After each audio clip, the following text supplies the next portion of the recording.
Hace 204 años se firmaba el Acta de Independencia de las Provincias Unidas. Para recordar esa celebración, hacemos este humilde video recordando los hechos que transitaron para llegar a ese movimiento independentista. La Revolución de 1810 planteó las nuevas bases entre lo que sería un enfrentamiento entre absolutistas y liberales.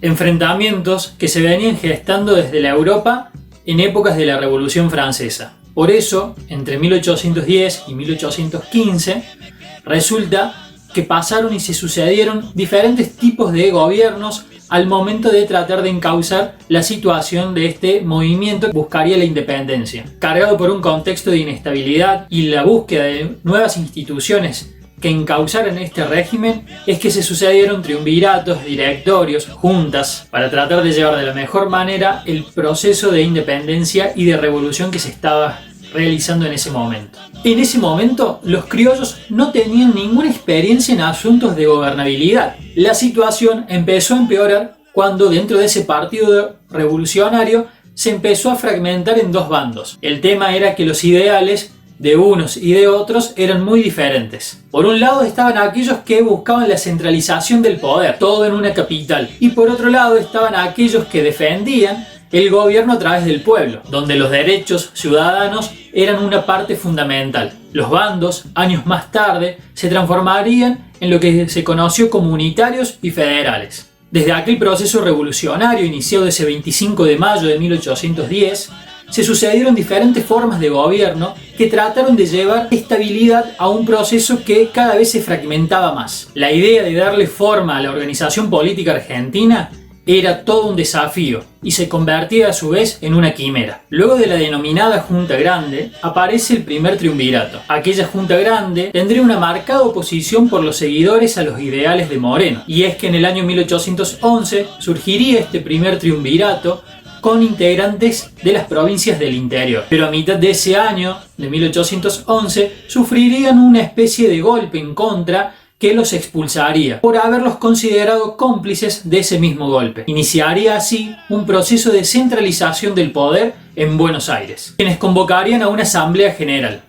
Este segundo triunvirato se caracterizó porque en el año 1813 convocaría a la Asamblea Nacional de ese año. El objetivo era claro: declarar la independencia y sancionar una constitución nacional. Dos elementos vitales para despojarse del dominio de la monarquía española y a la vez declararse libres de cualquier dominación extranjera. Para esta asamblea del año 1813 se empieza a utilizar un sello propio, se empieza a utilizar un escudo nacional, se aprueba el himno nacional argentino, se empieza a acuñar monedas con los nuevos símbolos del Estado y además se abolió la explotación de los aborígenes y la esclavitud. Por otro lado, se eliminaron todos los títulos de nobleza. Además, se lo advertía a Manuel Belgrano por el uso de una bandera y se lo intimaba a ser prudente en esta cuestión del uso de una bandera nacional que todavía no estaba aprobada. En el año 1814, y debido a la gran concentración de poder que había adquirido Buenos Aires, se crea un ejecutivo unipersonal, el directorio. En principio, el directorio estuvo en manos de Gervasio de Posadas y en 1815 pasaría a manos de Alvear. Además, ese mismo año surge una nueva crisis política debido a las grandes diferencias ideológicas que se asentaban cada vez más entre Buenos Aires y el interior de las provincias. Hoy el poder político es generada en 1815, se permite dar paso a un nuevo proceso revolucionario, con el objetivo esta vez de declarar la independencia. En medio de esta crisis, Alvear renuncia al directorio y en su lugar asume Rondó, quien luego es reemplazado por Ignacio Álvarez Thomas. Se crea una junta de observaciones, la cual llama a un congreso constituyente, que se reuniría en la ciudad de Tucumán. Este congreso comienza a sesionar el 24 de marzo de 1816 en medio de un caos revolucionario. Las tropas españolas venían venciendo a los nuevos gobiernos y recuperando poder desde México hasta Chile. Solo en el Río de la Plata se sostenía un gobierno americano, y por el otro lado los portugueses se preparaban para invadir la banda oriental. El Congreso trataba de aunar esfuerzos para lograr el objetivo planteado en 1810, el de declarar la independencia, y en la organización de un Estado constitucional, dejando de lado las diferencias políticas e ideológicas de los grupos políticos del momento. Si bien las primeras sesiones eran antiporteñas, se pudo debatir sin rupturas y lograr su objetivo, por primera vez en la historia de nuestra nación, se dejan de lado las diferencias y se logran conciliaciones. El Congreso de Tucumán tenía como objetivos, más allá de declarar la independencia, restituir o restablecer la autoridad nacional. Para eso, el 3 de mayo de 1816 se lo nombra como presidente del Congreso a Juan Martín de Pueyrredón, quien va a ser el encargado de mediar en el conflicto existente y resolverlo entre Rondó y Güemes. Otra de las decisiones que se toman era consolidar nuevamente la unificación del Estado, es decir, volver a unir todos bajo un mismo ideal y una misma autoridad. Para finales de 1816 se logra a través de la intervención del ejército en las distintas provincias impidiendo levantamientos contra estos ideales, y lo que hacen es establecer un estado desde Jujuy hasta Buenos Aires, con el exceptuado caso de la Liga de los Pueblos Libres. Otro de los principales y más anhelados objetivos del Congreso de Tucumán fue la Declaración de la Independencia, que por fin llega el 9 de julio de 1816. Se lo declara libre a las Provincias Unidas de toda dominación extranjera.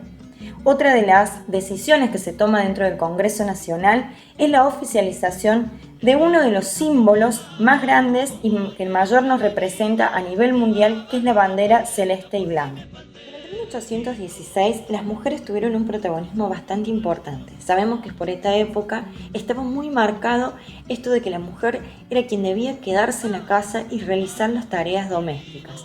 Pero muchas de ellas se pusieron al lado de sus pares masculinos y salieron al campo de batalla a través de este sentimiento de patriotismo en defensa de nuestra nación. Alguna de las tantas mujeres que podemos nombrar es María Loreto Sánchez de Peón Farías, quien con un grupo de mujeres conformaron un escuadrón de espías que participó en la guerrilla a la par de Güemes en las invasiones de los realistas en Salta y Jujuy. Otra de las mujeres fue Liberta María Remedios Valle, quien junto a su hermana, su mamá y su tía fueron quienes atendieron a los heridos del Ejército del Norte durante las batallas de la Independencia. Otra de las mujeres que podemos nombrar es Mariquita Sánchez de Thompson, quien ya traía un protagonismo dentro de lo que era la lucha y la revolución de la independencia y la libertad a partir de las invasiones inglesas de 1806 y 1807. Luego se convierte en mujeres, con el paso del tiempo, han logrado muchísimos derechos, como por ejemplo el derecho al voto, el derecho a participar de cuestiones políticas, como así también a ser parte de trabajos dignos y bien remunerados, entre otros. El poder político es un sistema unitario disfrazado de federalismo, con Buenos Aires con el sartén por el mango. Pero es nuestra intención abogar y rogar para que todas esas diferencias entre los ciudadanos del país queden de lado. Abogar por un país más unido, con más respeto y mayor tolerancia. En una nueva fecha conmemorativa por los 204 años de independencia de nuestro país, les deseamos un feliz día de la independencia.